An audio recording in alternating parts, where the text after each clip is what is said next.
Hello busy people, welcome back to our channel content canvas. ನಿಮ್ಮ ಈ busy ಲೈಫಲ್ಲಿ ನಮ್ಮ ವಿಡಿಯೋ ಮೇಲೆ ಕ್ಲಿಕ್ ಮಾಡಿ ವಿಡಿಯೋ ನೋಡೋಕೆ ಬಂದಿರೋರು ಎಲ್ರಿಗೂ ಥ್ಯಾಂಕ್ ಯು ಸೋ ಮಚ್. ನೀವು ಇನ್ನೂ ನಮ್ಮ ಚಾನಲ್ನ ಸಬ್ಸ್ಕ್ರೈಬ್ ಆಗಿಲ್ಲ ಅಂದರೆ ಪ್ಲೀಸ್ ಸಬ್ಸ್ಕ್ರೈಬ್ ಆಗಿ. ಸೊ ಇವತ್ತಿನ ಈ ವಿಡಿಯೋದಲ್ಲಿ ರೆಸ್ಟೋರೆಂಟ್ ಸ್ಟೈಲಲ್ಲಿ ಮನೆಯಲ್ಲೇ ತುಂಬ ಈಸಿಯಾಗಿ ಮತ್ತು ಒಂದು ಅರ್ಧ ಗಂಟೆ ಟೈಮಲ್ಲಿ ಜೀರಾ ರೈಸ್ ಮತ್ತು ದಾಲ್ ಎರಡನ್ನೂ ಒಂದೇ ಟೈಮಲ್ಲಿ ಮಾಡೋದು ಹೇಗೆ ಅಂತ ತೋರಿಸ್ತಿದ್ದೀನಿ. ಸೊ ಈ ವಿಡಿಯೋ ಎಲ್ಲೂ ಸ್ಕಿಪ್ ಮಾಡಬೇಡಿ. So let's get into the video. ನಿಮಗೆ ಟೈಮ್ ಇತ್ತು ಅಂದರೆ ಒಂದು 20 ನಿಮಿಷ ಮೊದಲೇ ತೊಗರಿಬೇಳೆನ ನೀರಲ್ಲಿ ನೆನೆಸಿಡಿ. ಇಲ್ಲ ಅಂತ ಅಂದರೆ ಡೈರೆಕ್ಟಾಗಿ ವಾಶ್ ಮಾಡಿಬಿಟ್ಟು ಪ್ರೆಷರ್ ಕುಕ್ಕರ್ಗೆ ಹಾಕ್ಬೋದು. ನಾನು ಕೂಡ ನೆನೆಸಿಟ್ಟಿಲ್ಲ, ಇದನ್ನು ಡೈರೆಕ್ಟಾಗಿ ಹಾಕ್ತಿದ್ದೀನಿ. ನಾನು ಒಂದು ಲೋಟದಷ್ಟು ತೊಗರಿಬೇಳೆ ತೊಗೊಂಡಿದ್ದೀನಿ. 1 ಲೋಟ ತೊಗರಿಬೇಳೆಗೆ 2ರಿಂದ 3 ಲೋಟದಷ್ಟು ನೀರನ್ನ ಹಾಕಿ, ಇದಕ್ಕೆ ನಿಮಗೆ ನೀರು 2ರಿಂದ 3 ಲೋಟನೇ ಹಾಕಬೇಕು.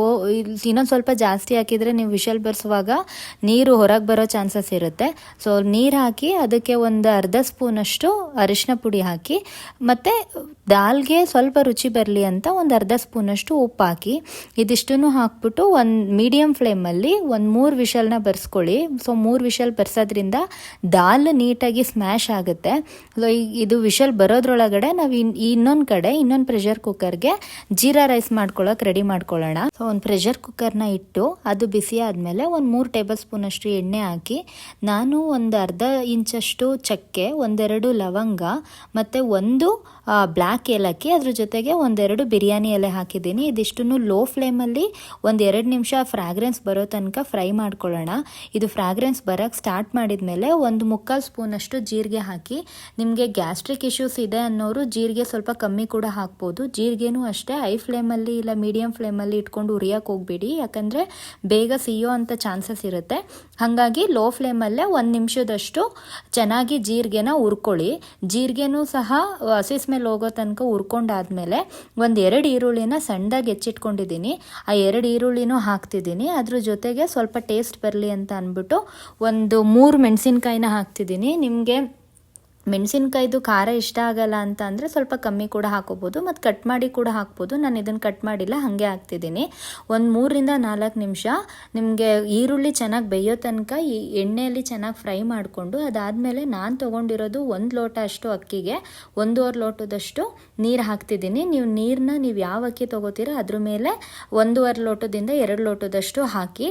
ಸೊ 1.5 ಲೋಟ ತಣ್ಣೀರು ಹಾಕ್ತಿದ್ದೀನಿ. ಅದನ್ನು ಹಾಕಿ ಅದ್ರ ಜೊತೆಗೆ 1 ಲೋಟದಷ್ಟು ಅಕ್ಕಿನ ಚೆನ್ನಾಗಿ ತೊಳೆದ್ಬಿಟ್ಟು ಹಾಕ್ತಿದ್ದೀನಿ. ಇದಕ್ಕೆ ಒಂದು ಅರ್ಧ ಸ್ಪೂನಷ್ಟು ಉಪ್ಪನ್ನ ಹಾಕೊಳ್ಳಿ, ಯಾಕೆಂದರೆ ಜೀರಾ ರೈಸ್ ಕೂಡ ಟೇಸ್ಟ್ ಬರಬೇಕು. ಉಪ್ಪು ಹಾಕೋದು ಇಂಪಾರ್ಟೆಂಟ್. ಇದನ್ನು ಹಾಕ್ಬಿಟ್ಟು ಮೀಡಿಯಮ್ ಫ್ಲೇಮಲ್ಲಿ ನೀವು ಫ್ಲೇಮ್ನ ಇಡೋದಿದ್ರೆ ಒಂದು 2 ವಿಷಲ್ ಬರ್ಸಿ, ಹೈ ಫ್ಲೇಮಲ್ಲಾದರೆ 1 ವಿಷಲ್ ಬರ್ಸಿದ್ರೆ ಸಾಕು. ಸೊ ನನಗೆ ಇಲ್ಲಿ ಜೀರಾ ರೈಸ್ ಆಗೋದ್ರೊಳಗಡೆ ದಾಲ್ದು ಕೂಡ ವಿಷಲ್ ಬಂದಿದೆ. ಈಗ ಜೀರಾ ರೈಸ್ ವಿಷಲ್ ಬರೋದ್ರೊಳಗಡೆ ನಾವು ದಾಲ್ಗೆ ಬೇಕಾಗಿರೋ ಒಗ್ಗರಣೆಗೆ ರೆಡಿ ಮಾಡ್ಕೊಂಡು ಬರೋಣ.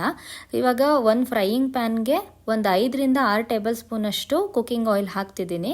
ಇದಕ್ಕೆ ಇವಾಗ ಜೀರಿಗೆ ಹಾಕೋದು ಬೇಡ, ಡೈರೆಕ್ಟಾಗಿ ಒಂದು 3 ಈರುಳ್ಳಿನ ಸಣ್ಣದಾಗಿ ಹೆಚ್ಚಿಟ್ಕೊಂಡಿದ್ದೀನಿ.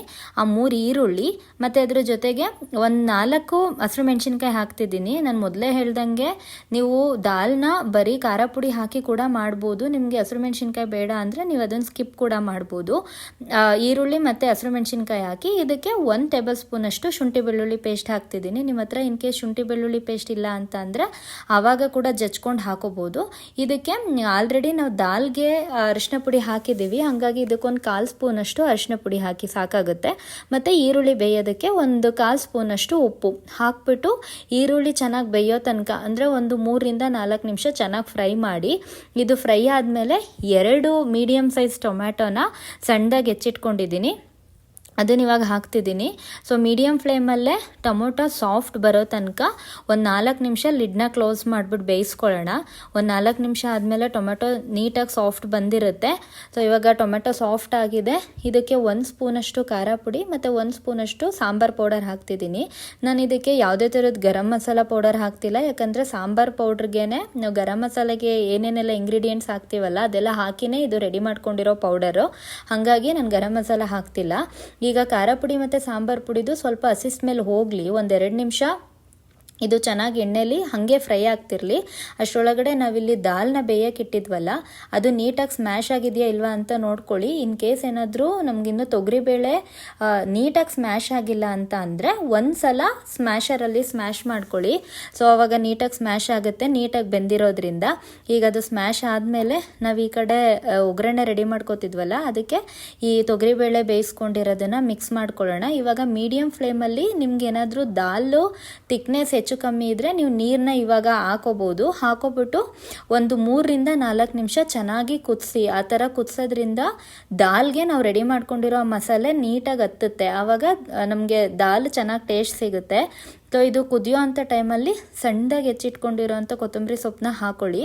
ಮತ್ತು ನೀವು ಮುಂಚೆನೇ ದಾಲ್ಗೂ ಉಪ್ಪು ಹಾಕಿರ್ತೀರ ಮತ್ತು ಈರುಳ್ಳಿ ಬೇಯೋದಕ್ಕೂ ಉಪ್ಪು ಹಾಕಿರೋದ್ರಿಂದ ಟೇಸ್ಟ್ ನೋಡಿಬಿಟ್ಟು ಏನಾದರೂ ಉಪ್ಪು ಕಮ್ಮಿ ಇದ್ದರೆ ನೀವು ಈ ಟೈಮಲ್ಲಿ ಹಾಕೋಬೋದು. ಸೊ ಇದು ಚೆನ್ನಾಗಿ ಕುದಿಯೋದ್ರೊಳಗಡೆ ನಾವು ಒಗ್ಗರಣೆ ಮಾಡ್ಕೊಬಿಡೋಣ. ಸೊ ಒಗ್ಗರಣೆಗೆ ತುಪ್ಪ ಹಾಕಿದರೆ ಟೇಸ್ಟ್ ತುಂಬ ಚೆನ್ನಾಗಿರುತ್ತೆ. ಇಲ್ಲಾಂದರೆ ನೀವು ಎಣ್ಣೆ ಕೂಡ ಹಾಕಿ ಮಾಡ್ಬೋದು. ಸೊ ನಾನು ತುಪ್ಪ ಹಾಕ್ತಿದ್ದೀನಿ. ಹಾಕ್ಬಿಟ್ಟು ಅದಕ್ಕೆ ಎಣ್ಣೆ ನೀಟಾಗಿ ಕಾದಾದ್ಮೇಲೆ ಸಾಸಿವೆ ಹಾಕಿ, ಸಾಸಿವೆ ಚಿಟಪಟ ಅಂದಮೇಲೆ ನೀವು ಲೋ ಫ್ಲೇಮಲ್ಲೇ ಇಟ್ಕೊಂಡು ಹಾಕಿ. ಮತ್ತು ನಾವು ಒಗ್ಗರಣೆಗೆ ಹಾಕ್ತಿರೋದ್ರಿಂದ ಜೀರಿಗೆ ಬೇಗ ಸಿಯೋ ಚಾನ್ಸಸ್ ಇರೋದ್ರಿಂದ ನಾನು ಜೀರಿಗೆ ಮತ್ತು ಒಣಮೆಣಸಿನ್ಕಾಯಿ ಕರ್ಬೇವಿನ ಸೊಪ್ಪು 3 ಒಟ್ಟಿಗೆ ಹಾಕ್ತೀನಿ. ಹಾಕಿ 1 ನಿಮಿಷ ನೀಟಾಗಿ ತುಪ್ಪದಲ್ಲಿ ಫ್ರೈ ಮಾಡಿಬಿಟ್ಟು ಆ ಒಗ್ಗರಣೆನ ಈ ಕಡೆ ದಾಲ್ಗೆ ಹಾಕೋಣ. ಇದಿಷ್ಟು ಹಾಕಿದ್ರೇ ಅಷ್ಟೇ. ನೀವು ಮತ್ತೆ ಒಗ್ಗರಣೆನ ಈ ಕಡೆ ದಾಲ್ಗೆ ಹಾಕಿದ ಮೇಲೆ ಮತ್ತೆ ಕುದಿಸ್ಬೇಕಂತ ಏನಿಲ್ಲ, ನಾವು ಡೈರೆಕ್ಟಾಗಿ ಲಿಡ್ನ ಆಫ್ ಮಾಡ್ಬೋದು. ಸೊ ಇವಾಗ ಒಗ್ಗರಣೆ ರೆಡಿಯಾಗಿದೆ. ಅದನ್ನು ಈ ಕಡೆ ಮಾಡ್ಕೊಂಡಿರೋವಂಥ ದಾಲ್ಗೆ ಹಾಕ್ತಿದ್ದೀನಿ. ಹಾಕಿ ನಾನು ಗ್ಯಾಸ್ನ ಆಫ್ ಮಾಡ್ತಿದ್ದೀನಿ. ಇಷ್ಟೇ, ದಾಲ್ ಕೂಡ ರೆಡಿ ಆಗುತ್ತೆ. ಸೊ ಇದು ಮಾಡೋದು ಅಷ್ಟೇ ತುಂಬಾ ಈಸಿ. ಮನೆಗೆ ಯಾರಾದರೂ ಗೆಸ್ಟ್ ಬಂದ್ರೂ ತುಂಬ ಸ್ಪೆಷಲ್ ಅಡುಗೆನ ಒಂದು ಅರ್ಧ ಗಂಟೆಲೇ ಮಾಡ್ಬೋದು. ನಮಗೆ ಈ ರೆಸಿಪಿ ಇಷ್ಟ ಆಯಿತು ಅಂದ್ಕೊಂಡಿದ್ದೀನಿ. ಒಂದು ಸಲ ಮನೇಲಿ ಟ್ರೈ ಮಾಡಿ ನೋಡಿ. ಈಗ ಇನ್ ಕೇಸ್ ಮಕ್ಳು ಯಾರಾದರೂ ರೆಸ್ಟೋರೆಂಟಲ್ಲೇ ಊಟ ಬೇಕು ಅಂತ ಕೇಳೋರು, ಇಲ್ಲ ಏನಾದರೂ ಫ್ರೀ ಇದ್ದ ದಿನ ಏನಾದರೂ ಸ್ಪೆಷಲಾಗಿ ಮಾಡ್ಕೊಳ್ಳೋಣ ಅಂತ ಇದ್ದರೆ ಇದು ಪರ್ಫೆಕ್ಟ್ ರೆಸಿಪಿ. ಒಂದು ಸಲ ಟ್ರೈ ಮಾಡಿ ನೋಡಿ. ನಮ್ಮ ವಿಡಿಯೋ ನೋಡಿದ್ದಕ್ಕೆ ಥ್ಯಾಂಕ್ ಯು ಸೋ ಮಚ್. ಹಾಗೆ ಸಬ್ಸ್ಕ್ರೈಬ್ ಆಗಿಲ್ಲ ಅಂತ ಅಂದರೆ ಈ ವಿಡಿಯೋ ಇಷ್ಟ ಆದರೆ ದಯವಿಟ್ಟು ಸಬ್ಸ್ಕ್ರೈಬ್ ಆಗಿ.